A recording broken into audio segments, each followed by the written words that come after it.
the government is in each case of every public the broadcaster, national broadcaster RT, but in every private newspaper also, the government is the top advertiser in every newspaper. On top of that, there is the golden ticket of in currently every leader of the government has multiple advisors. The Taoiseach, our leader, and the Taoiseach vice leader, they pay out €1 million a year to multiple advisors, and overwhelmingly these are drawn from the Irish national media, political editors of newspapers, commentators. So what you're seeing here is that though they will say that there's no interference by the government in Irish media landscape, they completely own it. And it goes even deeper. Our National Broadcasting Authority, Commission na Man, they hand out specific grants every year, again, from the government, which are specifically focused on government agendas.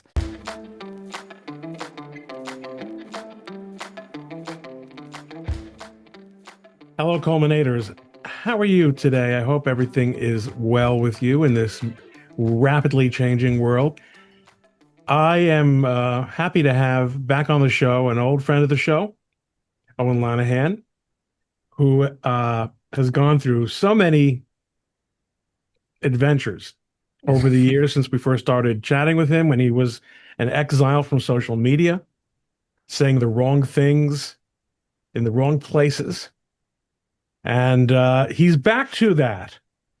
He's back to it in a big way. And in particular, I'm going to throw up here on the screen a picture of his book that will be coming out just about the time that this interview will come out, Vandalising Ireland: How the Government, NGOs, academia, and the media are engineering a new globalist Ireland. I mean, I can't say I've spent a lot of time as an American, you know how provincial we are, noticing Ireland. I remember, I guess this is what they call the Celtic Tiger. I remember when Ireland was all the thing. And then all of a sudden, Ireland just became known to me as this viciously anti-Israel. I mean, and it had a reputation, frankly, among Jews as being an inhospitable place for Jews going back to, before World War II. But as you point out in your book, it's hard to recognize anything about the Ireland that we grew up with. Right. What's going on? What's happening to Ireland? Who and what and how is Ireland being vandalized? I left Ireland in 2007. Exactly what you mentioned there, this Celtic Tiger. So when Ireland was all the rage and, everybody was, with an economics background, was all very excited. But I could see the cultural and identity hollowing out that was happening at that time. So we kind of very quickly went from a backwater, an economic backwater, to having a flush of money for the very first time and just lost a run of ourselves. Well, our government did. So 1 second. Why is it that Ireland was an economic backwater? It has been part of Western Europe since the concept of Western Europe existed. The United Kingdom has historically been an economic leader in the North Atlantic. What is it about Ireland that left it so far behind? Without I managed to get into it in detail in the book, but without boring your audience, we could very quickly just hit the high points there. Well, first of all, and obviously, we were a colonized nation for 800 years. So when we won our independence in the early 1920s, we were a pre-industrial nation. We were really just a breadbasket for Britain. Britain was our number one source of, overwhelmingly our number one source of exports, and that was beef, pigs, and crops. And that was great. What happened was that when we got our independence, we had this Cumann na Gael government who were quite very forward thinking, actually, and they tried to adopt a laissez-faire economic model, and they tried to live within budget, slowly industrializing as they went. However, bad timing. We had the Great Depression, which hit everybody worldwide in the late 20s, early 30s, and that slowed down their ambitions. So then comes into the picture one of the great characters of Irish history, which I'm sure you'll know, Eamon de Valera. And he immediately goes to war. His party, Fianna Fáil, they get into power in 1932 on the back of promising a more socialist Ireland. They promised to up old age pension, all the usual tricks. And poor Cumann na Gael can't compete with this. Nobody wants to hear the sensible economists talk when there's free handouts.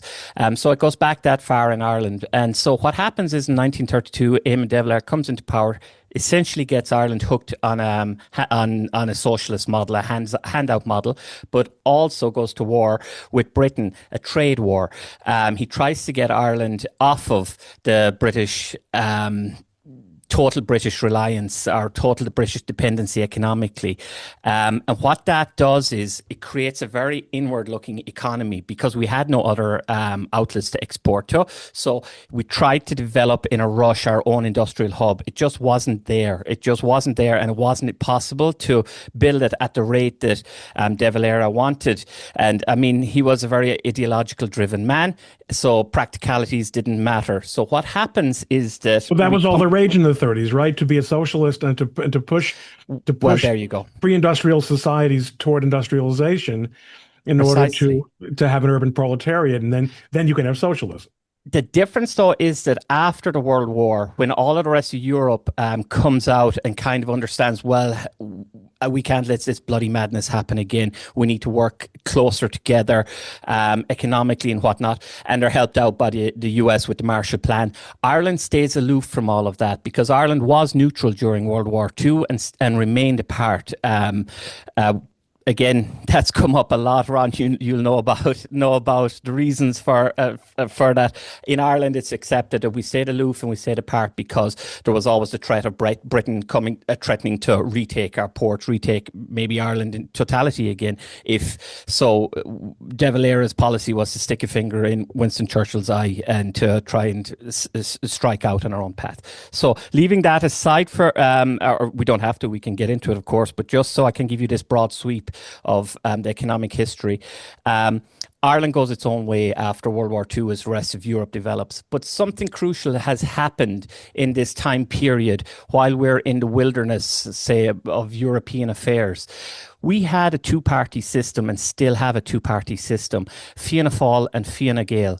Now, these two parties, they're essentially brothers who split during the Irish Civil War. And these are two parties that came out of the original Sinn Féin, not the socialist Sinn Féin we know today who are wearing the skin suit of Sinn Féin. But these were what came out of original Sinn Féin. These two parties split from one another, but the only difference between them was they took different sides on the Civil War. So by the time that is all cleared up by 1948, when Ireland becomes a republic, the two parties have to think, what do we stand for? What do we believe in? And it turns out there's no difference between them. They all have the exact same economic policies. They all have the same social policies. They both abdicate social policy to the Catholic Church, and their economic policies are the same.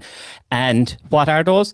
Well, after Eamon de Valera's inward-looking economy collapses in the 1950s, they go suddenly, again, very Irish here when we look at broad sweeps, they go, well, we tried domestic industrial development. That didn't work. So let's throw that out completely and let's go gung-ho into foreign direct investment.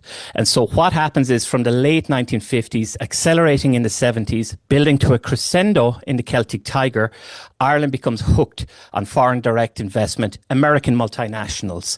And what happens after the Celtic Tiger? So this begins in the 50s? Correct. Oh. This is as far back as then. And this is very important because even though we're presented with two parties, Fianna Fáil, Fine Gael, and they are the only two who have been in government in Ireland for the entirety of our 100-year existence as a independent nation.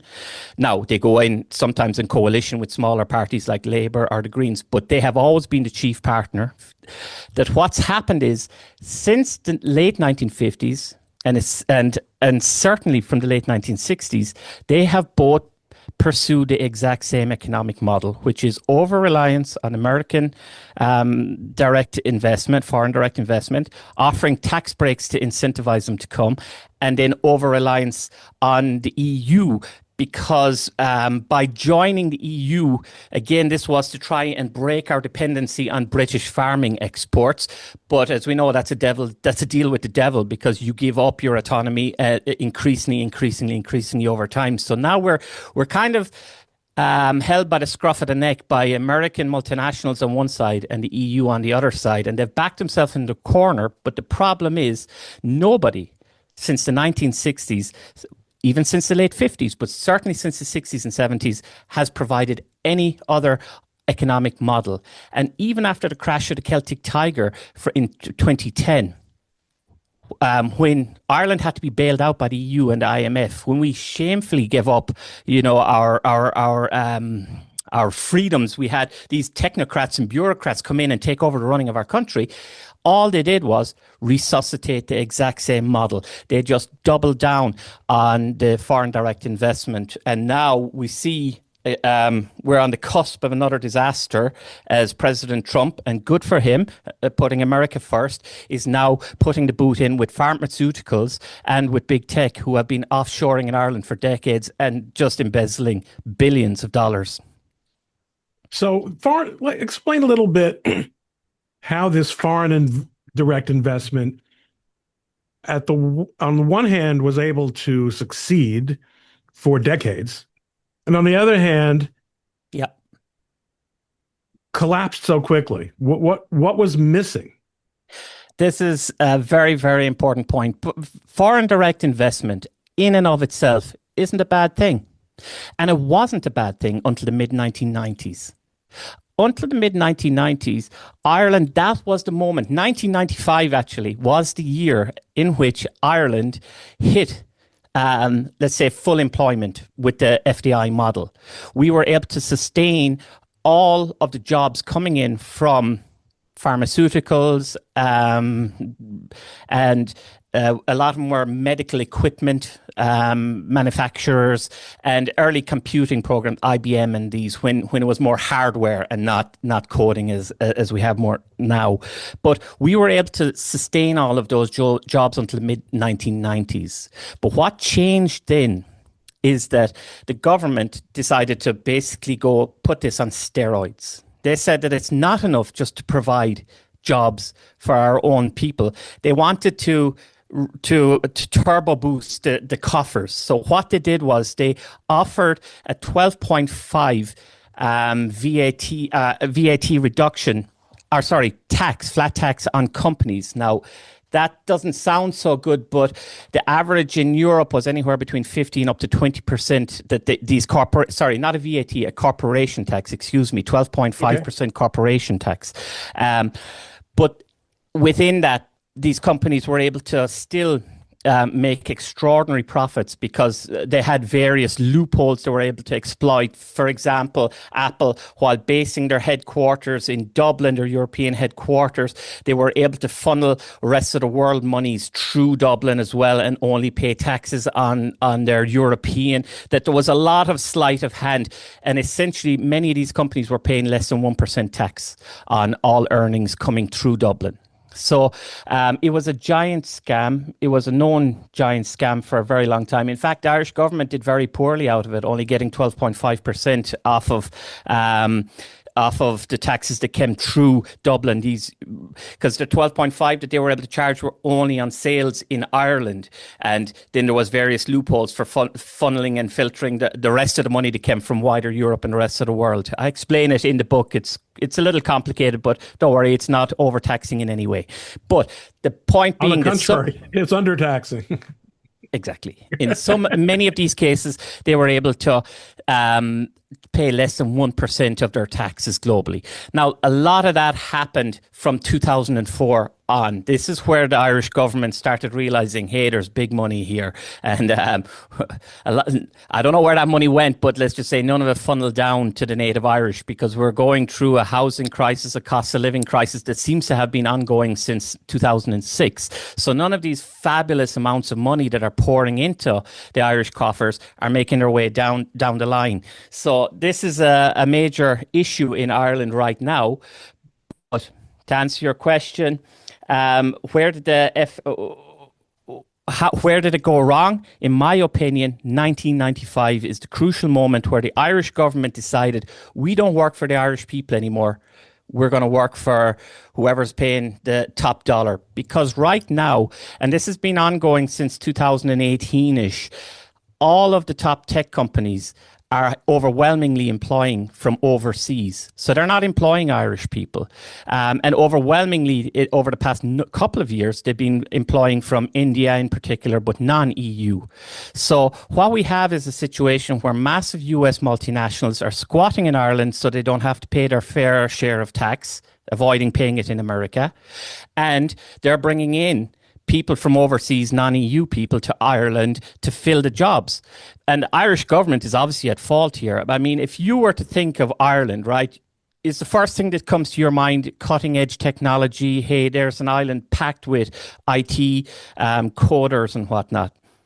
Because I can tell you that's not the case. We have never been a nation of coders. We have never, again, I show in the book the statistics that the enrollment rates since the Celtic Tiger early 2000s, that our enrollment rates in IT courses are amongst the lowest in the nation. We had the dropout rates. You mean in the EU? In Ireland, sorry. Irish people Ireland's enrollment rates in technical courses are among the lowest, what, in Europe? In Ireland, in Irish education. So within words, Irish, among the Irish, people don't enroll in correct. IT. There is just no appetite for it. There is no culture of it, no interest in it. That's not what we do. We're terrific at teaching. We're terrific in medicine. We're terrific in nursing. We're terrific in sciences. We have never been a nation of IT people. They have the highest dropout rates, these courses. They have the lowest entry rates. So why would a government overload on these companies in Ireland to prop up our economy? It makes no sense. Where the money was.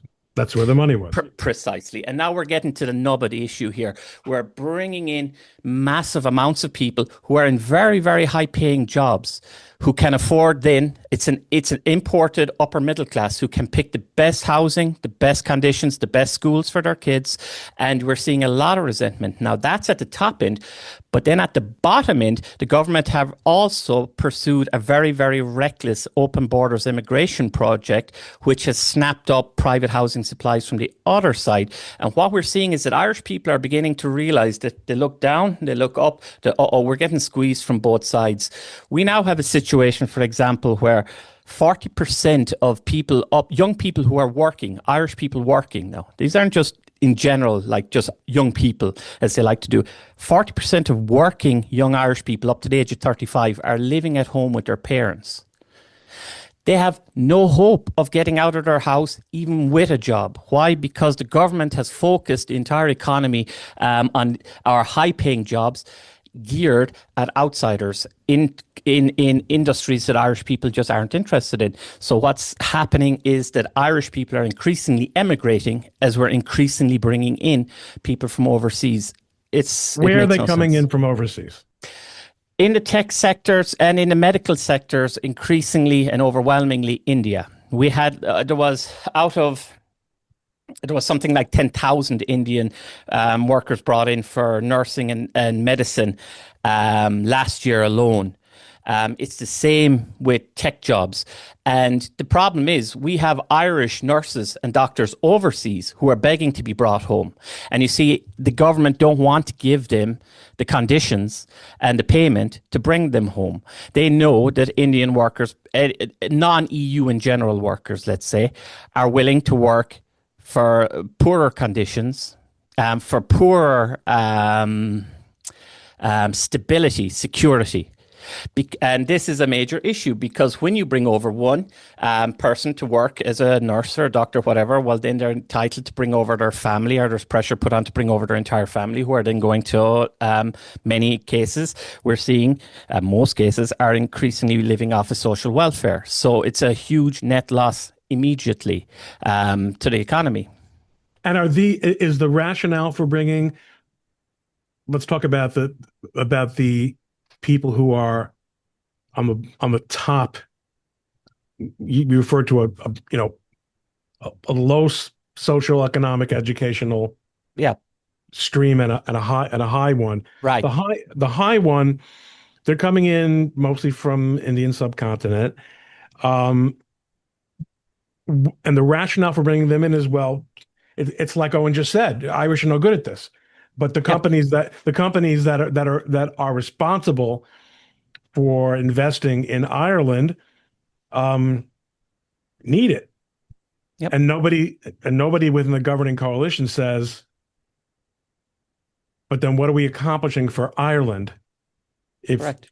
it's sort of when Trump did that raid on was it a South Korean factory. South Korean company had built a factory, Right, right. That's ringing a bell. Yep. and it was That's full right. of They had brought over their own. That's right. That's South right. Korean illegal immigrants. And the point was, we don't need to bring South Koreans to the US. There's no economic benefit to the US if you're not creating any US jobs. That didn't occur to anyone in the governing coalition, because they just said, well, No, no, good money in is good. That's all we know. absolutely right. Exactly. And there's phenomenal, and the reason is because they are phenomenally bad at managing their money. They are absolutely tied to this model now, and they've never had to be good with their finances because since the 70s, this FDI economy has allowed them to put the economy on autopilot. The money pouring in, well, let's say since early 2000s in particular, the money that came in via this 12.5% corporation tax is staggering. And what it meant was they never had to worry about balancing their books. A number of scandals came out in the past 2 years, which showed just the astonishing waste of money. For example, there was a bike shed outside of our Parliament buildings, just a Oh yeah, medium-sized bike shed. I read that. Right, something like 300K, 350,000 euro for this. I mean, the amount of money that's going into pockets and it's absolutely scandalous. But again, because as we touched on earlier, Ireland is a socialist nation. Now, while we have this FDI economy, which makes us look like a terrific outward and open-looking economy, there's two. There's that outward-looking economy and then the internal economy. And internally, amongst the Irish, nothing gets done without a handout. Nothing gets done without a break from the government. And as I said, they have no interest in developing. And they've come flat out given up developing domestic industry since the 1950s. So they're happy just when an election rolls around, promise some nice things and get them out of our way, and let's get back into government and keep this ship rolling. So, for example, on that alone, um, And we have an I'm sorry, when I'm just thinking, like, what you're saying sounds to me like it could be so many democratic socialist European countries yes, that have that where that sort of worked, except that there wasn't like, I'm thinking of France, but there was, and even more so Germany, there were existing working economic sectors. So you could precisely, encourage, so you might be this mixed bag for overseas investment, and you might be bringing in lots of people to work in factories that your people aren't working in, and you might be spending immensely too much money on social services, but you're Germany, so you've got this great industrial sector, and you're France, and you've got precisely. uh, you know um, whatever the hell it is that France does right these days.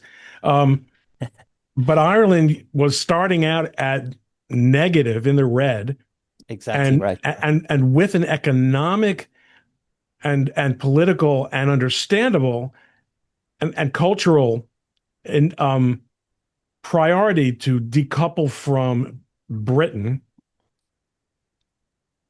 which distorted decision making to some extent also. Right. Yeah, it was passion, not logic. Yeah.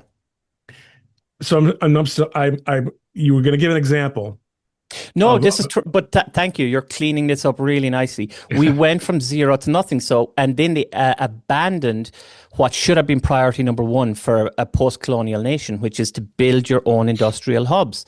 And because they skipped that step, as you said correctly, that is the difference between us and Denmark or France, Germany, any of these Western nations who did go back to rebuilding their industrial hubs with Marshall Aid after World War II. But more importantly, you see, it's not just that, hey, we give you money, you build your factories. It's a mentality also, you see. We were a colonial nation. We are an agricultural nation. And, there was, you can't just say, all right, let's open a factory there and you have to learn how to be an industrial nation. And that was never internalized. There was no effort to change the national mentality. And that's in the book. There's examples of Irish who go abroad to England and other places and make a terrific success of themselves. This is the typical story. The Irishman has to go abroad to become a success. And then they come back with ambition and they want to start up businesses, and they're just hit with red tape. For example, I have a friend here who's in Romania. He's a brilliant tech guy. He wanted to open a tech firm back in the Celtic Tiger. He applied for grant funding, but they would only give him grant funding for wages. And he said, listen, I don't care about that, because if you don't give me what I need is investment in R&D. I need research, development, this kind of thing, so that my product, so I can build a firm and we can grow and have sustainability.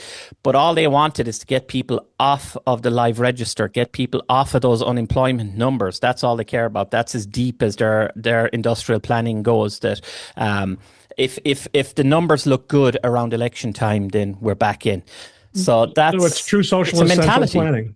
Yeah, absolutely. But because De Valera in 1932, this is my thesis, that he just came in at this moment when it was so opportune, because things were globally, with the Great Depression, it was a tough time. The government who were there had done remarkably well to handle it. They were, doing their best to implement this, what you would say, a laissez-faire kind of an economy. And he just said, well, no, here's how we're going to hijack this. I'm going to give you free stuff, old age pension up, childcare money up. And it's continued in that vein ever since. And what happened, you see, was by the time that party, then called Fine Gael, had the opportunity to get back into power, they understood that if we don't play this game, we will never be in power. So Ireland is a de facto socialist state. It has been since 1932. And the only other option is Sinn Féin, who are an openly socialist party. At least Fianna Fáil and Fine Gael pretend to be centrist, or whatever that means. And they pretend to be kind of a common sense, middle of the road, everyman party. But they have been dragged further and further left over the past number of decades by Sinn Féin, because Sinn Féin have very strong principles, have a very strong and terrible ideology, but at least they have a clear understanding of who they are. Because Fianna Fáil and Fine Gael have no platform, they're just floating parties, they get pulled every which way the culture goes. So they just say, oh, well, if the votes are over there where Sinn Féin are, let's go left. And that's what's happened in Ireland over the past number of decades, is all parties now have been pulled left. Ireland has no right-wing party, no centrist parties. And this is the second element, and that deeper element we're looking at in the book also, the cultural issues, like what you're seeing abroad with this, Jew hatred, and what we're seeing abroad with our leaders going around the world puffed up, thinking they're big talkers, they're big negotiators, and they don't realize they come from this tiny speck of rock on the very periphery Europe. But you see, that American money flowing in has made them think that they're big players. So you did the segue for me, because what's going to, I think, capture people's interest in your book, because I'm an economics major, but most people aren't. But there you go. But the cultural piece of it is what's so fascinating, because American culture is deeply ingrained with myths about Ireland, both the Ireland of the Irish who came to America, what it was like in the 17 and 1800s, and the early 1900s, and for that matter, what Ireland is like now. How much of this cultural change was influenced by Brussels? You know, one of the reasons the UK left and then didn't leave and then did leave the EU was they're de-anglifying our culture. We're tired of answering to them. Now, as central planners and advocates of foreign investment, that probably didn't offend Irish leaders so much. But a lot of what you're describing here doesn't not sound to me like the usual Brussels problem. No, again, you're right, you see, because we're a very, very unique case study here. Ireland has always had one foot in America and one foot in Europe, and it's increasingly lost any sense of itself, unfortunately. That's what came with the Celtic Tiger, and I go into that in detail in the book, how we have, what our core problem is that we're a nation that doesn't understand itself anymore. We don't know who we are, and there's clashing identities and clashing ideologies who are vying for our affections. Now, the EU, you may not know, or you may know, Ireland has consistently and has always in my lifetime the highest satisfaction rates with rule from the EU.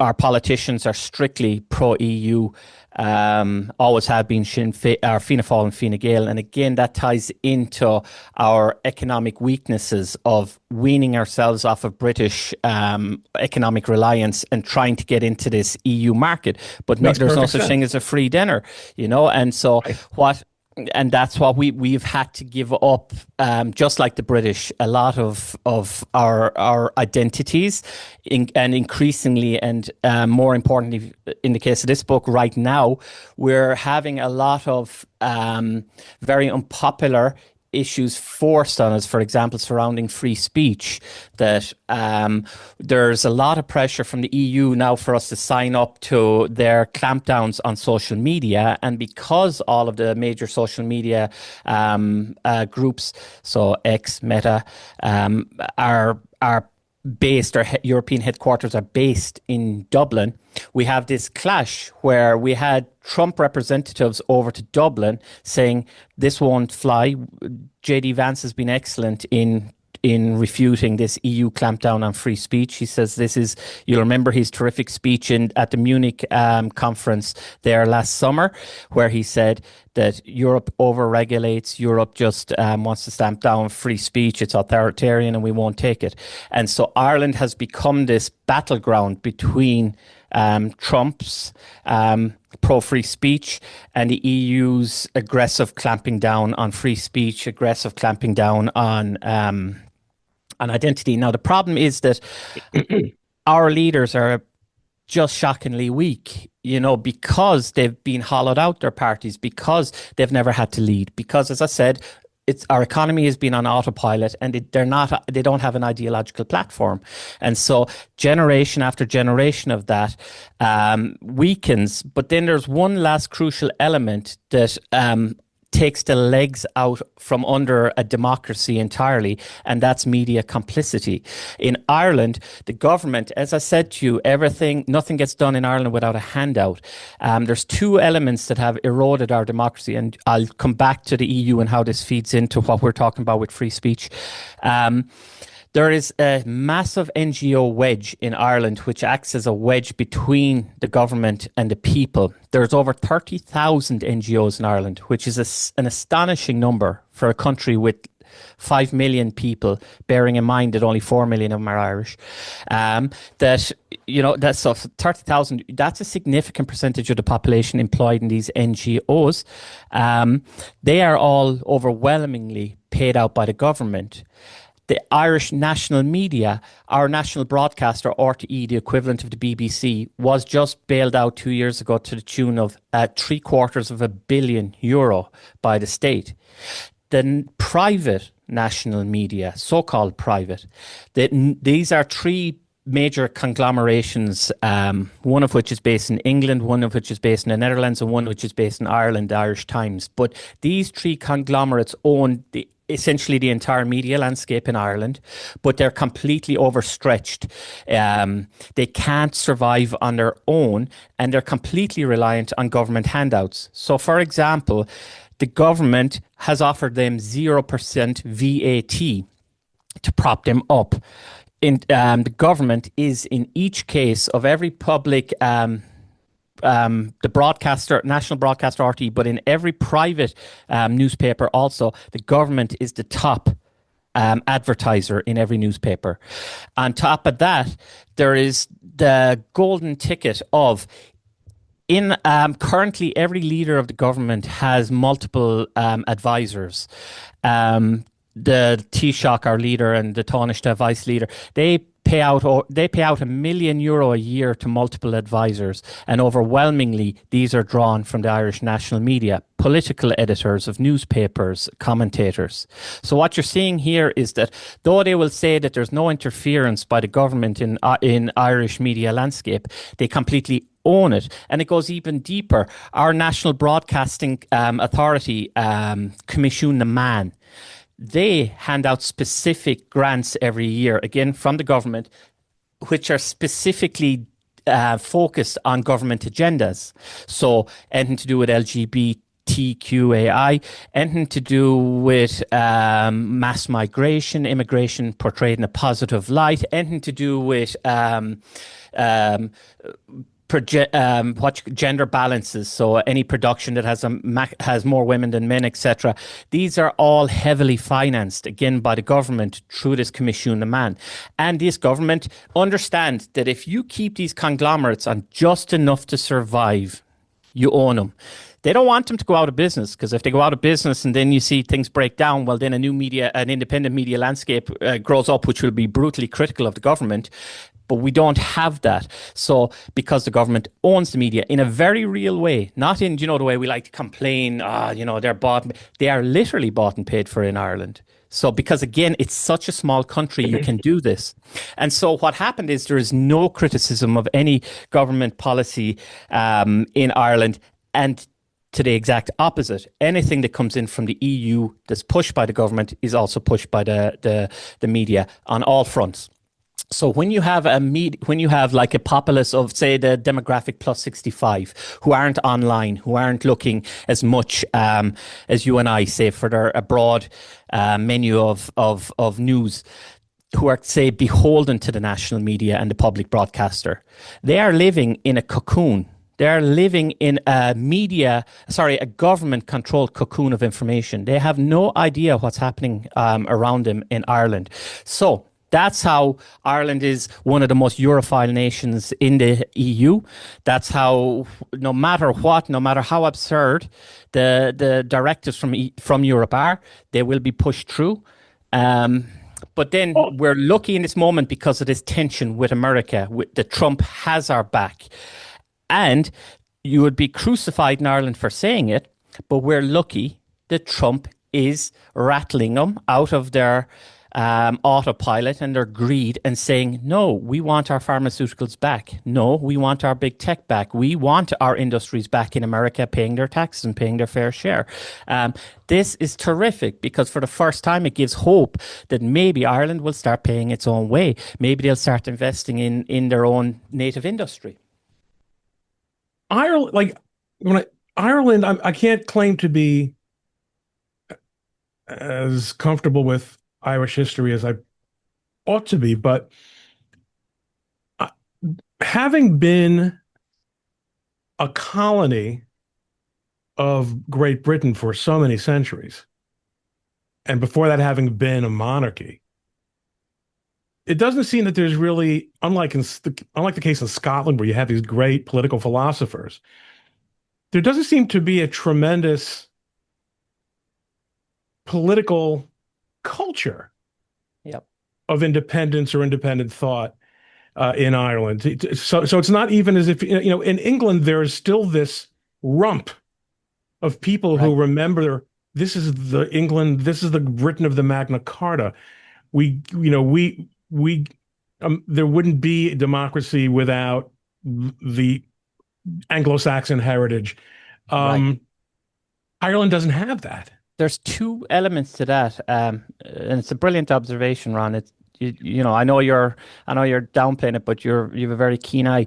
That there's two elements to that. The first is that our intellectuals, bring to mind Fintan O'Toole, who's always pushed to the fore. Um, what passes for an intellectual in Ireland is that you toe the government line, and as we've kind of just touched on there, when they own every organ of expression, well, then you have to. If you want to get on the political shows in the evening, if you want to sell your book, you have to toe the government line. If you want to get a job in anywhere in public life, and as I said, in Ireland there is only public sector jobs because there is no native industry or very little, and what is there they're actively trying to cripple. Then again, you have to toe the government line. If you want to become a politics editor of a paper and then go on to become a government advisor, there are no right wing parties. There are no right. So there are no right wing parties. There is no right wing ideological culture. So it is just always this inevitable shift left, left, left, left, and we hit critical mass. And I think you saw that with what happened in Gaza. That's where we saw really just how far left things had gone. Because when I was in college, for example, the Sinn Féin crowd would always be going around with their Palestinian flags, and they'd go up to Dublin and they'd run around, and people wouldn't take much notice. But it shocked me to see that in 20 years, that how now that is the de facto position of every organ of state, media, academics, and the vast majority of the public. There was the EU influence, and that's largely economic, but it's also, we see that in red tape, authoritarian thinking. So that's one element of it. But the cultural influence that's now pervasive in Ireland is absolutely coming from the US, and it's infiltrating via academia. And so your average university now in Ireland would be the equivalent to something out of Portland State University, or the most radical recesses of Harvard. That you touched on Ireland having no history of as a colonial nation, we were not one of the great, say, what would you say, aggressors of history, quite the opposite. And yet we are now falling victim at an alarming speed to the same things that you in America were able to resist, because you have a broad political axis where you have liberals and conservatives, but we do not have that conservative side. So we have just been swept away by these bad ideas coming in from America.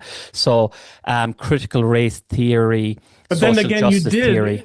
You did when the church was dominant. Now, this is very, very important point, and thank you, because this is, again, one of the crucial moments I highlight in the book, is that Fianna Fáil, Fine Gael, these two dominant parties, right up through the 70s and into the 80s, they abdicated all responsibility for social projects and social matters to the church. But then at the start of the 00s, that's when the church's collapse was dramatic and fast. All of these scandals that broke, and all of these various years-long reports into sexual abuse and various other scandals that were going on from De Valera's Ireland up, they broke, and it shattered the trust in the church. Church attendance per month went from somewhere close to 60% down to the 20s by the 1990s. But here's the key thing. They were the primary beneficiaries of what we would call NGOs now. They were the NGOs of Ireland in the past times. They received social monies from the government for their projects. But since their collapse, that money now has gone into a plethora of new NGOs, all driven by hyper social justice theory. So we have immigrant councils popping up, whose job is, in their eyes, to simply get as many people under the border, under the wire as possible, and make sure they're never deported. We have people. We have the usual, what you see there, all these fantastic euphemistic titles, a women's council that puts women at risk, by importing people who would do them harm, and so on, and so on, and so on. But they are financed now to the tune of €6 billion per year. And so this is where we're adding layers of complexity that come up later in the book, where we had a media that's bought off by the government. We also have an NGO sector that they can rely on to push agendas. So if you turn on the television any night in Ireland and you're talking about a big agenda of the day, what you can rely on seeing is a leftist politician, a leftist journalist, and a leftist NGO member, and a leftist academic maybe. And you'll be told that's diversity. And it looks like great diversity, right? We have an academic, we have an NGO, we have great representation from all across. Every single one of them is paid out by the government to follow the government's line. And I trace this in detail in the book. This isn't just, I think that's why this book will be a hit, is because we know these things implicitly, but I provide the evidence, and putting together the evidence shows, no, this is literally that bad. And so your average 65-year-old pensioner or 70-year-old pensioner in Ireland has no chance of understanding what's happening in Ireland. And that's why they keep voting in Fianna Fáil and Fine Gael election after election. They have no idea how propagandized they've been. Sorry, so what's going to happen? What's going to happen? Forget about what I was going to ask a question about Palestinians and Sinn Féin, but we don't have time for that. What's going to happen? Is there any hope? You said that there's some hope in the fact that Trump is... I lay out a vision for Ireland that here's what I said. My position always, and it's like how we got to know each other as well when I was doing my Antifa research, is that I try to be the common sense voice of conservatism, because I'm telling the establishment, you need to do this now. You need a populist right-wing movement in Ireland, because if you don't, it's much worse what's coming up behind that, that you have skewed things so far left. You have thrown things so out of kilter. You have been so authoritarian in imposing your will on the nation that the blowback is going to be dramatic if you don't alter course now.